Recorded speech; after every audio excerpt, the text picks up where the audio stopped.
Okay, so this is a continuation from question number 22, which was all about the idea of Mark and his sister Sian, and it's asking about the idea of ethical concerns in terms of privacy. So the first question the answer was privacy. Okay, so it's remembering not to get the terms privacy and confidentiality mixed up. So in terms of Mark's sister Sian, it's not about him keeping the information confidential, so he's not keeping her details private. He just needs to be careful about the kind of questions he asks in order to keep her privacy. So the second part of that question was Mark wonders whether it's ethical for him to ask his little sister about her dreams for an investigation for his GCSE psychology. So there was no right or wrong answer in terms of whether he should or shouldn't, because you can go either way. But you need to be able to justify your decision. So in terms of saying that he should do it, he should carry out this interpretation and he should ask her about her dreams.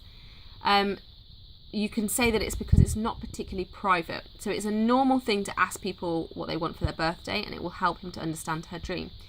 The content itself doesn't scream at you that it should be private. Okay, so if this was a question and it was asking about something that was clearly clearly private, or clearly going to make somebody feel embarrassed, then I assume the answer would then be that he shouldn't do it. But because it is quite simple information, it's not going to be hugely problematic for her. It's okay to say that he can, as long as you justify that. Most of us, though, I think, went down the route of he shouldn't.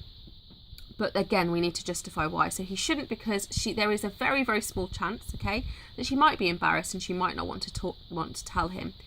If you say that, then essentially what you have to do is back that up with an ethical concern. So in that case, it would be risk of harm to the participant, because if she was embarrassed and didn't want to tell him but was forced to tell him, then that potentially could harm her psychologically.